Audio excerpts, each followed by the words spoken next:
తెలంగాణ తల్లిని తెరమరుగున పడవేసిండ్రు. ఎందుకంటే తెలంగాణ తల్లి కంటే కూడా వారే ప్రాధాన్యత, వారే తెలంగాణకు సర్వం, నేనే తెలంగాణ, తెలంగాణనే నేను అనే విధంగా గత పాలకులు వ్యవహరించిండ్రు.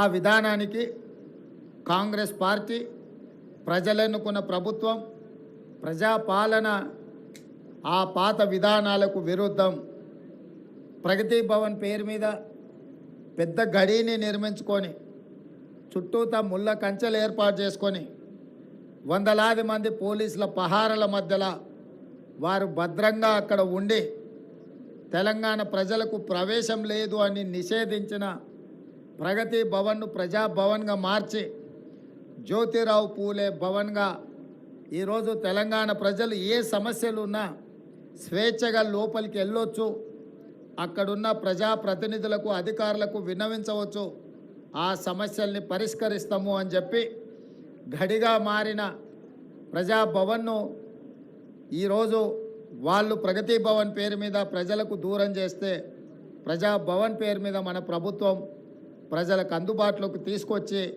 దేశానికే ఆదర్శంగా ఈ ప్రభుత్వం నిలబడ్డది. అదేవిధంగా సచివాలయం తెలంగాణ పరిపాలనకు గుండెకాయ. తెలంగాణ ప్రజల యొక్క ఆకాంక్షలు నెరవేరాలన్నా, తెలంగాణ రాష్ట్ర అభివృద్ధి జరగాలన్నా ఈ సచివాలయం నుంచే విధానపరమైన నిర్ణయాలు జరగాలి, ప్రజాప్రభుత్వం పరిపాలన సాగించాలి, మంత్రివర్గ సహచరులు ఇక్కడి నుండే నిర్ణయాలు చేయాలి, ప్రజలు వాళ్ళ యొక్క విజ్ఞప్తులను, వాళ్ళ యొక్క సమస్యలను తెలియజేయడానికి ముఖ్యంగా మంత్రులు ప్రజలకు అందుబాటులో ఉండాలి. ఇది సచివాలయ విధి విధానాలు. కానీ 10 సంవత్సరాలు మంత్రులు కానీ, ముఖ్యమంత్రి కానీ, ఆనాటి ప్రజాప్రతినిధులు ఎవరు కూడా ప్రజలకు అందుబాటులో లేకపోవడం, ప్రజలకు సచివాలయంలోకి ప్రవేశమే నిషేధం జరిగింది. అదేవిధంగా తెలంగాణ తల్లి విగ్రహం 10 సంవత్సరాలు వాళ్ళు ఏర్పాటు చేయలేదు. దాదాపుగా 22.5 లక్షల కోట్ల రూపాయల ఈ 10 సంవత్సరాల ప్రభుత్వం, ఆనాటి ప్రభుత్వం ఖర్చు పెడితే తెలంగాణ తల్లి విగ్రహానికి అయ్యే 1 కోటి రూపాయలు అవుతుండొచ్చు మహా అంటే. అయినా వాళ్ళకు మనసు రాలేదు, తెలంగాణ తల్లి విగ్రహం పెట్టలేదు. ఈరోజు దేశం కోసం ప్రాణాలు అర్పించిన శ్రీ రాజీవ్ గాంధీ గారి విగ్రహం, ఇక్కడ ఒక పక్కన డాక్టర్ బాబాసాహెబ్ అంబేద్కర్ గారి విగ్రహం, ఆ పక్కన శ్రీమతి ఇందిరాగాంధీ గారి విగ్రహం, ఆ పక్కనే పివి నరసింహారావు గారి విగ్రహం, ఇంకొక పక్కన అంజయ్య గారి విగ్రహం, ఆ పక్కన కాకా వెంకటస్వామి గారి విగ్రహం, వీళ్ళందరి విగ్రహాలు నెక్లెస్ రోడ్లో జైపాల్ రెడ్డి గారి సమాధులు, ఇవన్నీ కూడా ఈ దేశము, ఈ రాష్ట్రము యొక్క ఏర్పాటులో కీలక పాత్రలు పోషించిన వాళ్ళ యొక్క గుర్తింపు ఆనవాళ్ళు ఇక్కడ ఉన్నాయి. మరి ప్రధానంగా ఇందరి ఉన్న దేశం కోసం ప్రాణాలు అర్పించిన రాజీవ్ గాంధీ గారు లేకపోవడం ఒక లోటుగా భావించినము.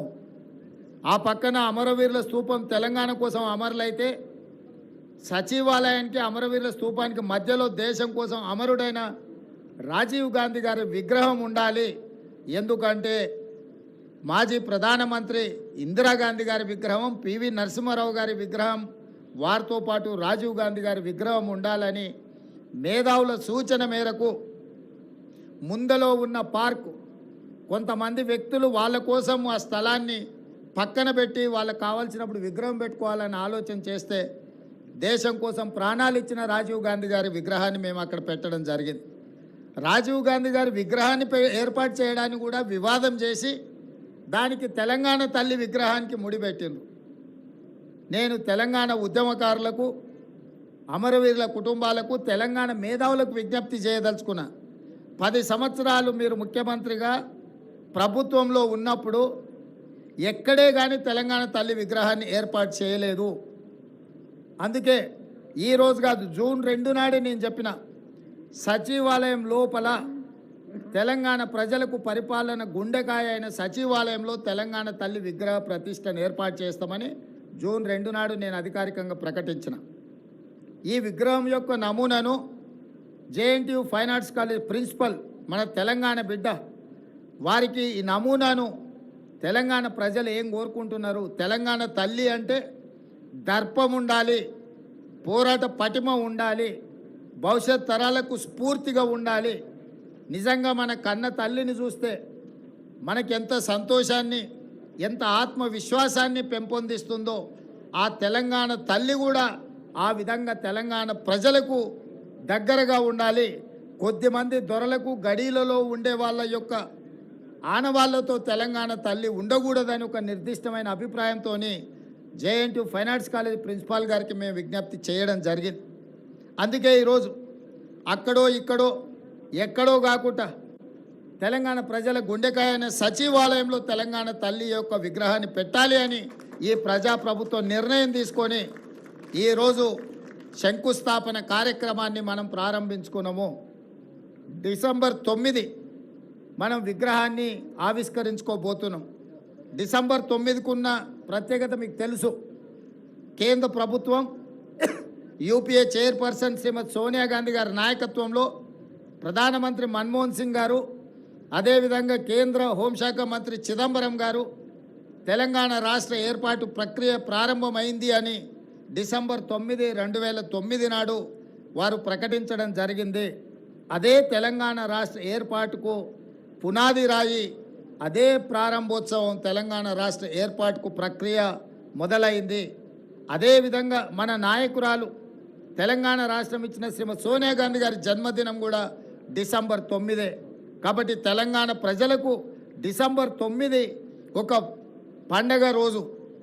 ఆ రోజు తెలంగాణ తల్లి విగ్రహాన్ని ప్రారంభించుకోవడం సముచితంగా ఉంటుంది అని సహచరులందరూ సూచన మేరకు ఈరోజు ఈ కార్యక్రమాన్ని తీసుకున్నాం. డిసెంబర్ 9 నాడు పెద్ద ఎత్తున వేలాది మందిని నక్లెస్ రోడ్డు మొత్తం ఆనాడు తెలంగాణ సాధనలో ఏ విధంగా అయితే మిలియన్ మార్చ్ చేసి తెలంగాణ ఆకాంక్షను వెలిబుచ్చినో ఆ స్థాయిలో తెలంగాణ ప్రజలందరూ కూడా తెలంగాణ తల్లి యొక్క విగ్రహ ప్రారంభోత్సవ కార్యక్రమానికి డిసెంబర్ 9 నాడు తరలి వచ్చి పెద్ద ఎత్తున కార్యక్రమాన్ని మనం చేసుకోవాలని ప్రభుత్వం నిర్ణయించింది.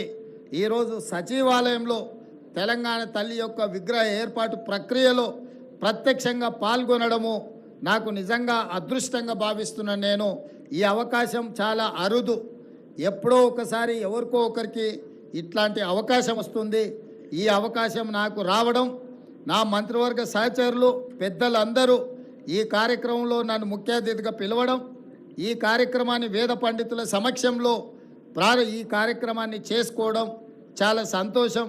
మీడియా మిత్రులందరికీ కూడా ఈ కార్యక్రమానికి వచ్చినందుకు మనస్ఫూర్తిగా మీకు అందరికీ అభినందనలు.